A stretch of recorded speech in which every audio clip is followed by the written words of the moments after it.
result. Now, let S be a real number. S be a real number. We want to see when can we have f and x converge to S. We want to see whether this is true for a given real number. So we need to estimate. We need to estimate Sn minus S. So Sn x minus S. We multiplying the second equality by S on both sides, and then subtract the result. We obtain the Sn x minus S equals 1 over pi 0 to pi sine n plus half of u to sine half of u, then fx plus u plus fx minus u subtract 2s du. So this is the estimate. This is the formula for this difference, for the difference of S and X and S. So this will enable us to study whether whether S and X converge to the number S. So we introduce a new function. We denote by phi u to be fx plus u plus fx minus u minus 2s. So this formula can be simplified by sine n plus a half of u to sine then phi u du. Okay. So we copy this to the next page to continue our discussion. S and x minus S is 0 to pi phi u to sine half of u sine n plus a half of u du. Now this integral, the integral is complicated, so we want to simplify the right hand side, but we observe that the supplement of u in 0 to pi to sine half of u minus u is finite. This is finite, as you can check. This function is continuous in the interval u greater than 0, not greater than pi. Okay, continuous, and it has a limit as u goes to 0. You can compute the limit of this function. Taking the limit of this as u goes to 0, you will see that the limit exists. So this tells us that this function is if you define the value of the function at 0 by the limit, then this is a continuous function on the closed interval 0 pi. Okay. So this as a continuous function on the closed interval, it is bounded. Okay.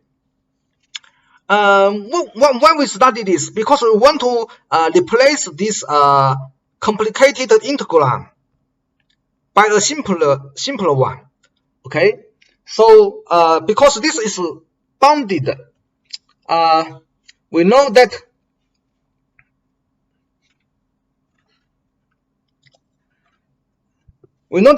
this function given by the value of u is 2 sine half of u minus u phi u. This function is integrable, absolutely integrable. If you denote this by g, then minus pi absolute value of gu du is finite. So This you can check. Because this is bounded. This is bounded. Phi is absolutely integrable because F is. F is absolutely integrable, where our phi u is linear combination of S of F. Therefore, phi u is also absolutely integrable. That is the integral. So phi u is absolutely integrable, and the boundaries of this together implies that the function g defined in this way is absolutely integrable. So applying the Riemann-Lebesgue lemma, we see that 0 pi half of minus 1 over u phi u sine n plus a half of u. This goes to 0 as n goes to infinity. Okay. And also, we also have delta pi for any delta greater than 0, less than pi. Delta pi phi u over u sine n plus a half of u also goes to 0. Okay, because this is 0, this is pi. Our delta is here. So the first result here is a delayed consequence of the Riemann lemma we proved at the end of last lecture. Because this part of the function, this is integrable. That is our GU here. And then absolutely integrable. So multiplying sine pu goes to 0 when p goes to infinity. So our p is n plus a half. Okay, so this is true.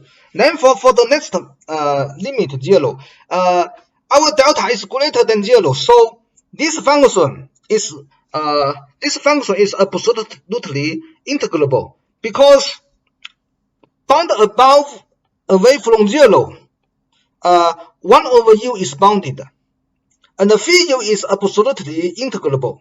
So the fraction phi u over u is also absolutely integrable over delta pi. It is not absolutely integrable over 0 to pi, but it is absolutely integrable over delta pi. Delta is positive. Okay, so again, this limit follows from the Riemann lemma. Okay, so we have these two important limits. So using these two limits and go back to our estimate of s and x minus s, what can we get? We will see that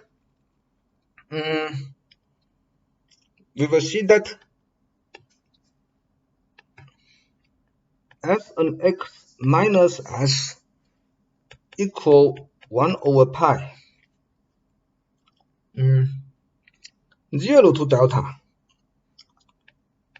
phi u sine n plus a half of u du, then plus a small quantity which goes to 0.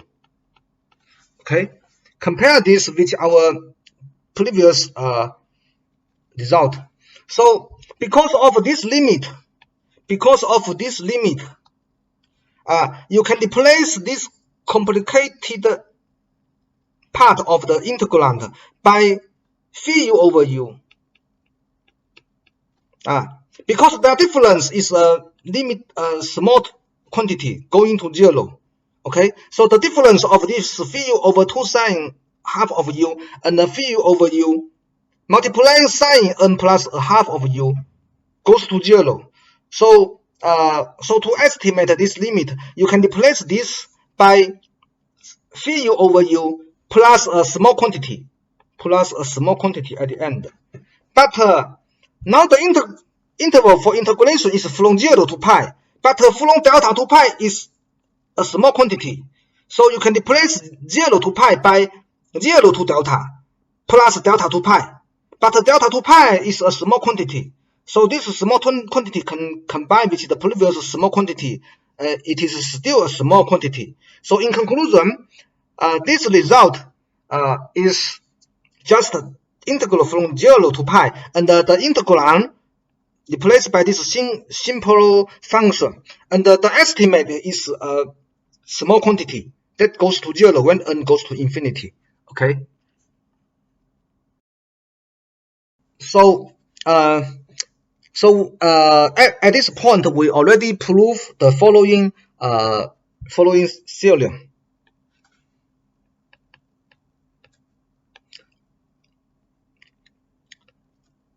As n x goes to s, if and only if there is a delta between 0 and pi such that 1 over pi 0 to delta phi u over u sine n plus a half of u goes to 0 as n goes to infinity. Okay.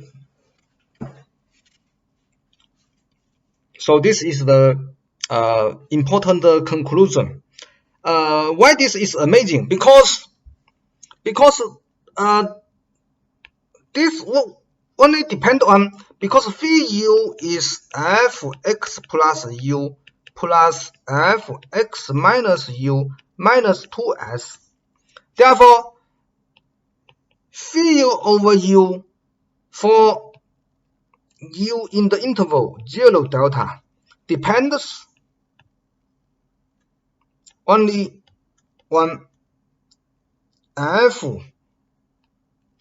on the value of f.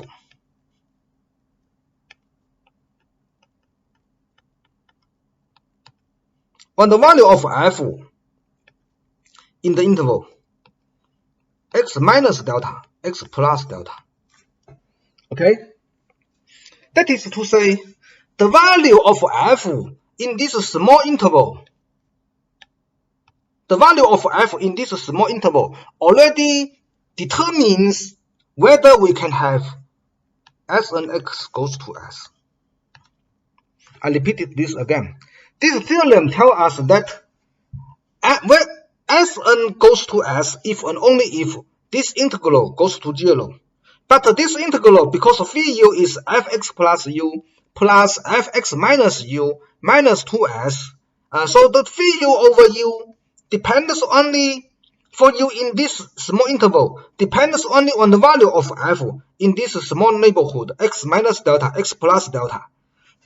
So that is to say, whether s and x goes to s depend only on the value of f in this small neighborhood. Depending on the value of f in a small delta neighborhood of x. So this is amazing. Why this is amazing? Because this is the partial sum. S and x is the partial sum of the Fourier series. The partial sum of the Fourier series, you need to compute the Fourier coefficients. The Fourier coefficients is the integral from minus pi to pi. Okay, so the Fourier coefficients depend on the value of f in an interval of length 2 pi. For example, minus pi to pi. So that is to say, the partial sum of the Fourier series depend on the value of f on the interval of length 2 pi. But whether this series converge at a point only depend on the value of f near that point. So this is amazing. This is amazing. So this is a very beautiful and remarkable result. Okay. Now, although this is a very wonderful result, but it is not useful, because to determine whether the Fourier series converge to some number at the point x, we need the unknown s. We don't know what s is. So this is the not very good point of this theorem. So so we will establish other result about the convergence of a Fourier series without mentioning this as, okay.